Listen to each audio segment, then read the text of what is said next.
In my younger years, I lived with my grandparents. They were both Nuxalk language speakers, but they never taught it to me. That was an issue in our community. People just stopped teaching the Nuxalk language to their children. Some have said to me, "You have this great resource. Why didn't you ask your grandmother to speak Nuxalk to you?" But at the time, it just wasn't that straightforward. When you were born, did they teach you English? Did your mom and dad teach me what? English, or was it Nuxalk? Just Nuxalk. They didn't teach us any English at all. When we were small, we just spoke Nuxalk. That's why it was so hard for me when I went to residential school. I could barely speak English. My brother Samuel used to worry about me and come and talk to me and tell me, "You can't talk Nuxalk." We had to not talk Nuxalk at all. Kids were punished for that. And that's a protective measure, right? The kids who were going to residential school were being beaten. So many, they didn't want their children to be beaten, and they knew it was the law that our kids had to go, and that if they didn't go, they were being arrested and stuff. That's really sad to me that they felt in order to protect my children, we have to say you can't speak our language. The Canadian government took so many steps to ensure that our language was not going to be a spoken language anymore. That really affected our nation, being told not to speak your language. This is why the Canadian government works so hard, because our language was born here. It roots us to this territory. When we speak our words and when we use our teachings, they all evolved here in this valley. So our language is the voice of this land. So to get rid of that would sever that voice, that connection to the land. And so that's why potlatch ban, residential school, why there was so much effort made by the churches and the government to ensure that we thought of ourselves as nasty, evil, pagan beings that need to be saved, that Christianity and the white man's education were going to be the tools to save us. But we know that that's not true.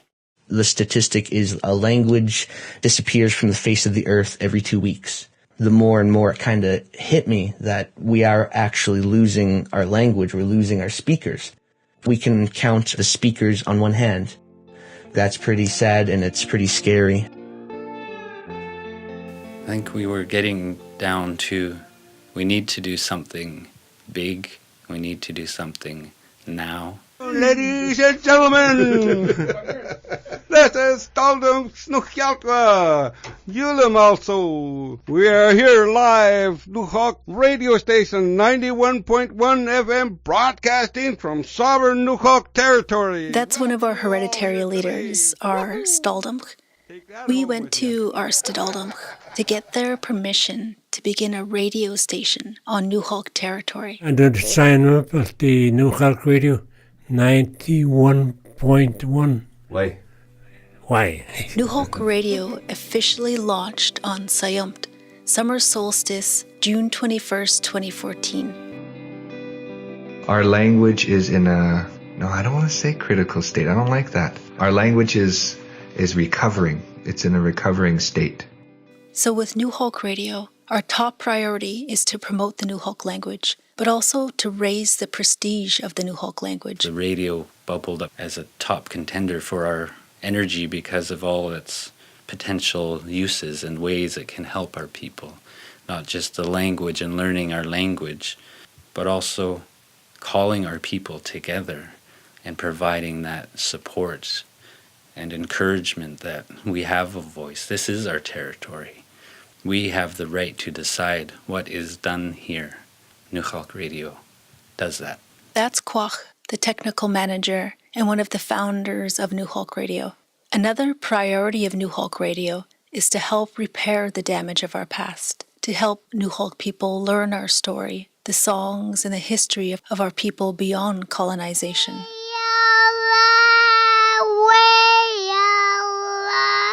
Oh, tune in to Nuxalk Radio. Way. Sinchekila has been described as the Google of all things Nuxalk. Here he is on the Nuyamh wa Suyotich Ats show, which means singing our songs. The show is a part of restoring the ancient Nunusyamh, the Nuxalk choir, a highly honored profession and the heartbeat of Nuxalk potlatch, of ceremony. During the last 100 years, it was very difficult for our nation to carry the songs. During the late 1800s, the Canadian government had made it illegal to sing and to potlatch and to gather and to share your wealth. You could have been given a fine or even jail time for just singing a traditional song. But our people, they were resilient. But for many of the intolerance, the shame brought about by racism and by colonization and the oppression of the colonizers was too much. And so many people denied themselves of their traditions. When we sing some of our ancient songs, we could say that we are singing exactly what ancestors sung for hundreds and even thousands of years. Because songs are medicine. In Nuxalk territory, you turn on the TV and the majority of the channels are in English. The newspapers are in English. The public schools all teach in English immersion. The local library is all in English, and the street signs. You come here and you're going to learn English. It's everywhere. So this is why Nuxalk Radio is so important. We have lost quite a bit of our language. I still can speak it, but there's a lot of ways that I can't speak now the old way of talking Nuxalk. When I listen to the radio, sometimes when they tell stories, that's when I know. You think about it now, Nuxalk Radio is one of the only places that you can actually hear Nuxalk songs and Nuxalk language all the time. Yeah, and I'm proud of you too for starting that radio. I was going to ask you to put some of our old music on once in a while, though. What's that? What music? The country music and Elvis. My grandmother is right. It can be a challenge to get people who can't speak a word of Nuxalk to want to listen. So we do have to throw in a bit of Elvis or Lady Gaga once in a while. We have a few young Nuxalk radio hosts who are cool hip-hop dudes in our community. They make beats and rap music, but they're also learning Nuxalk and sharing what they've learned over the radio.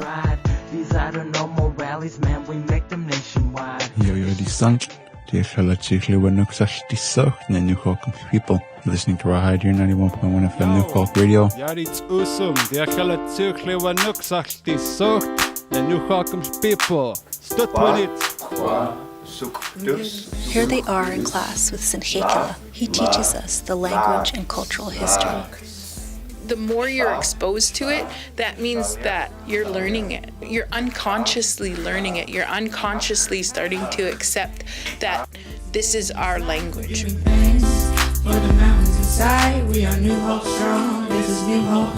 To quote the late Nesky Manuel of Secwepemc Radio, we are using this radio to decolonize our airspace, our minds, and our hearts.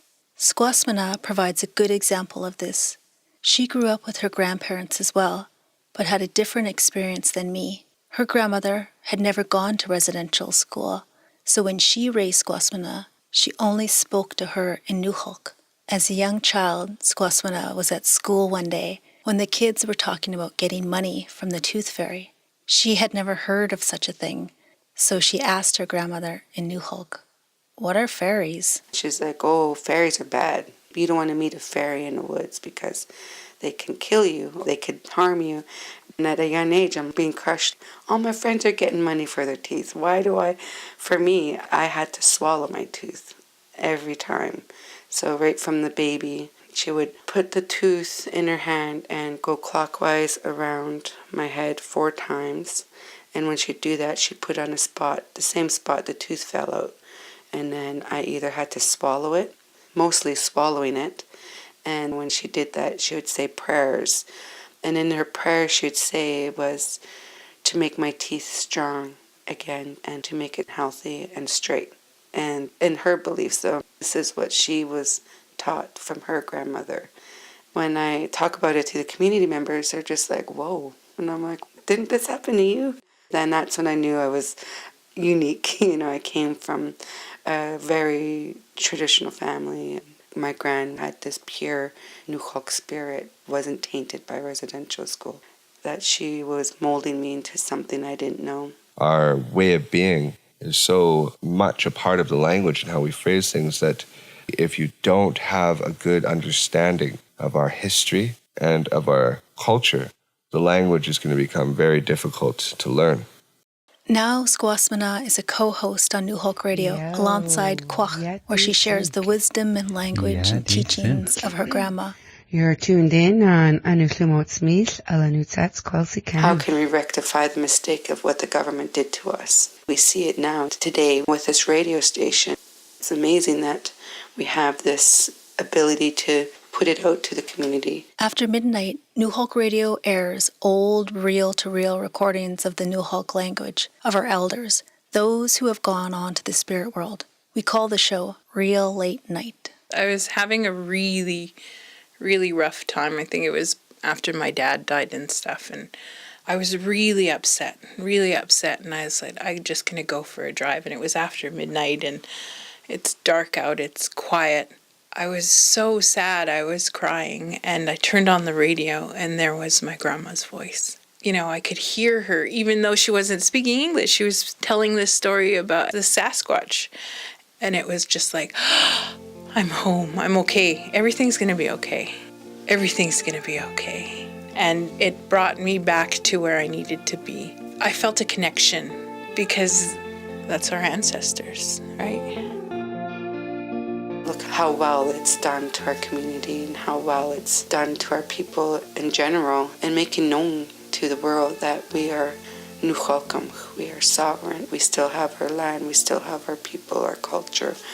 We are not dead. We are coming back stronger every year on our healing journey as Nuxalkam, because we are bringing back the culture that our ancestors, our relatives, our parents, grandparents have laid before us. When do you listen to the radio? I listen in the morning. I go in the kitchen and turn it on. Everybody enjoyed Koshin and Koda when they were on the radio too. The way they talk, which is cute too. My grandmother is talking about the show her great-grandchildren host during the summertime. She had a guest appearance one day, teaching them words and phrases in Nuxalk.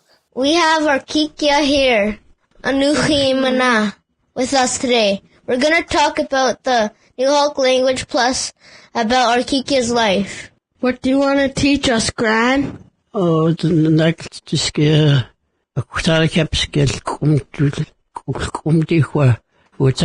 She's telling them in Nuxalk that she hopes all of us, young and old, will love each other and learn to love ourselves and to learn and speak the Nuxalk language. Koda, what do you else want to talk about with Gran? I don't know. Maybe, do you like Elvis, Gran? Ow. That means yes. Koda, do you like Elvis? Ow. Do you like Elvis, Quotient? Ow. Okay, we're gonna play a song by Elvis then. I Have Told You Lately. That I love. You. This is a very important song. It teaches us to acknowledge where we come from, to acknowledge what's been provided. So not only does this connect us to the beginning of time and connect us to our land and to our river, but the last bit of it, Genu amdachis, wa Nuxalk su ats, nuchim laich daich, wachit su daich. I am rooted, I am cemented to my land, unmovable like a mountain in Nuxalk territory, like our ancestors, nuchim laich, like wachit. Nuxalk people, we will always be here. Why? Doyam tlamkil, die suits. Die stoutem geeuch, die suits daich, putles dom, nuchim laich dom. Why nunus yamch?